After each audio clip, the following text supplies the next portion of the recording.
किस मुद्दे को लेकर के और अपने बैठक की है?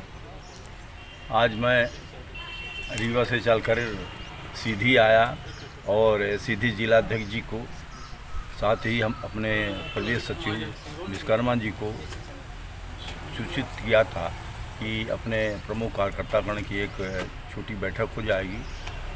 नवंबर में होने वाले चुनाव की तैयारियों के संबंध में हमने अपने जिलाध्यक्ष जी से चर्चा किया कि भाई आप लोग अच्छी तैयारी करें और हमको सीधी से जिता करके कम से कम 2 विधायक आवश्यक रूप से दें, तभी हमारी सरकार बनेगी। और इस बार समाजवादी पार्टी सरकार में भागीदार होने जा रही है। मैं उस तैयारी से काम कर रहा हूँ। रामायण पटेल जिंदाबाद, रामायण पटेल जिंदाबाद, जिंदाबाद। 2023 जो चुनावी वर्ष है उसकी कार्य योजना क्या है आपके पास पोलिंग बूथ तक पहुंचने की? हमारे कार्यकर्तागण अपने सेक्टर, पोलिंग बूथ और सदस्यता अभियान जो है तेज़ी से चल रहा है। और हमारे राष्ट्रीय अध्यक्ष जी ने निर्देशित किया है कि हर विधानसभा में 5000 प्राथमिक सदस्य बनाना है। हम उसी हिसाब से काम कर रहे हैं। अभी तो चुनाव के लिए 9 महीने हैं हमारे पास।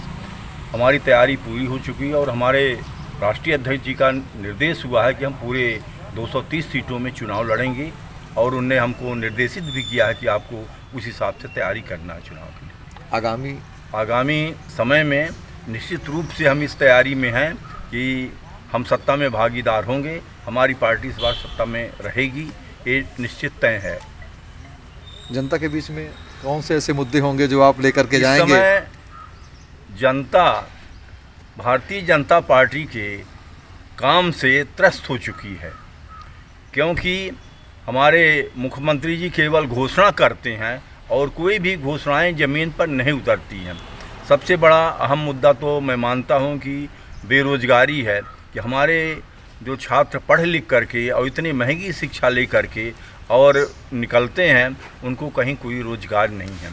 उद्योग धंधे समाप्त हो चुके हैं, व्यापार समाप्त हो चुका है और कोई काम नहीं है युवा लोगों के पास। हमारे माननीय मुख्यमंत्री जी जो भी पद खाली होते जाते हैं उनको एवालिज ख़त्म करते जा रहे हैं और कोई भर्तियां नहीं कर रहे हैं। कभी कभार जो है भर्तियां निकाल देते हैं, फिर इनडायरेक्ट रूप में हाई कोर्ट भेज के और उसमें स्टे लग जाता है। इस प्रकार कोई भर्तियां होने, मैं तो ये मानता हूँ कि हमारे मुख्यमंत्री जी इस समय विशेष रूप से एक काम जरूर कर रहे हैं कि मध्य प्रदेश के लिए अधिक से अधिक कर्जा ले करके और मध्य प्रदेश को कर्ज में बढ़ा देना चाहते हैं। हर महीने कभी 1,00,000 करोड़, कभी 2,00,000 करोड़ हमारे माननीय मुख्यमंत्री जी कर्जा ले रहे हैं और हमारे प्रत्येक नागरिक के ऊपर मध्य प्रदेश के 70 से 80 हज़ार रुपये कर्जा हो चुका है। कहीं कोई विकास नहीं है। कर्मचारियों एवं अधिकारियों के ऊपर हमारे मुख्यमंत्री जी का कोई नियंत्रण नहीं है। सारे कर्मचारी और अधिकारी सब फ्री हैं, उनके ऊपर कोई नियंत्रण नहीं है। और हमारे मुख्यमंत्री जी दौड़ा करते हैं, जहाँ भी कोई गड़बड़ी दिखती है तो बाबू को या कि ग्राम सेवक को या कि पटवारी को सस्पेंड करते हैं। मैं तो चाहता हूं कि हमारे मुख्यमंत्री जी एसपी और कलेक्टर को सस्पेंड करें। जब एसपी और कलेक्टर को सस्पेंड करें तो उसका संदेश जनता के बीच में जाए और प्रभाव पड़े, छोटे कर्मचारियों में थोड़ा डर बैठे कि भाई हमको सही काम करना। लेकिन हमारे माननीय मुख्यमंत्री जी में ये ताकत है ही नहीं कि इतने डिस्ट्रिक्ट ऑफिसरों को सस्पेंड करें। कर्मचारी अधिकारियों के लिए आपने ऐसी कौन सी लुभावनी योजना तैयार कर रखी है? हम तो कर्मचारियों के लिए सबसे प्रमुख योजना जो हमारी है कि हमारे कर्मचारियों को 30 साल और 32 साल नौकरी करने के बाद उनको पेंशन दिया जाए, उनको महंगाई भत्ता दिया जाए, उनको आवास सुविधा दिया जाए। एक तो ऐसे भी इस समय 40% कर्मचारी बचे हैं, अधिक से अधिकतम 40% कर्मचारी बचे हैं और सरकार भर्ती कर नहीं रही है। एक और बड़ी दुखद बात है कि हमारे मुख्यमंत्री जी जो कर्मचारी हैं उनकी कभी 60 से 62 करते हैं, कभी 65 उम्र करते हैं। हम तो ये मानते हैं कि जिसका पेट भरा हुआ, जो खाया हुआ, उसी को भोजन दे। अरे तुम युवा पीढ़ी को भर्ती करो, युवाओं को मौका दो। युवा तो हमारा अच्छा काम करने वाला है, अपने उस हिसाब से काम करेंगे। लेकिन मुख्यमंत्री जी की हमारी योजना केवल कागज़ में रह जाती हैं, कोई फील्ड में उतरती नहीं, घोषणा करते रहते हैं। अभी कभी उपचुनाव अगर आ जाते हैं तो हमारे मुख्यमंत्री जी उपचुनाव में आकर के और पूरा प्रदेश का बजट उसी उपचुनाव में पूरा दे देते हैं और लेकिन चुनाव होने के बाद पता चला जीरो का जीरो, कुछ नहीं है। विंध्य में 32 सीटें हैं, इन 32 सीटों में आपके कितने उम्मीदवार होंगे? हम तो 32 सीटें जो हैं सभी 32 सीटों में चुनाव लड़ाएंगे। हर सीटों में हमारे राष्ट्रीय अध्यक्ष जी ने निर्देशित किया है कि हमको 230 सीटों में चुनाव आरोप लड़ाना लगते हैं कि आप आयातित माने खरीदी फरोख्त के जो आपको पैसा देता है आपकी पार्टी को, आप उसको टिकट दे देते हैं।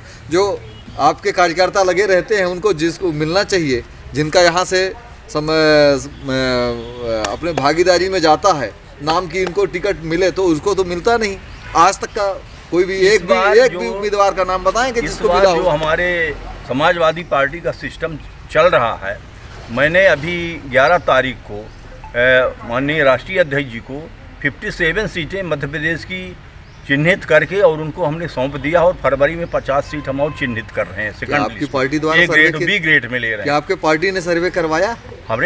हमने खुद सर्वे करा लिया है और सर्वे कराने के बाद ही हमने रिपोर्ट तैयार कराया है। हमारी पार्टी ने सर्वे कराया। आपके कार्यकर्ता अब आश्वस्त रहेंगे कि उनको टिकट हमारे मिलेगी? कार्यकर्ता आश्वस्त हैं। उसमें हमारे राष्ट्रीय अध्यक्ष जी ने ऐसा तो नहीं होगा कि कोई भाजपा या कांग्रेस से आएगा उसको टिकट मिल जाए? एक मापदंड तैयार किया है कि जो आदमी पोलिंग बूथ अपने सेक्टर और 5000 प्राथमिक सदस्य बनाएगा वो टिकट का दावेदार होगा, उसमें चुनाव किया जाएगा। इस बार पैरासूट वाले ऐसा नहीं आएंगे क्योंकि हम सिस्टम से काम कर रहे हैं। फिर 50 सीट बी ग्रेड की हम अभी सेलेक्ट कर रहे हैं फरवरी में। धन्यवाद। धन्यवाद आपको।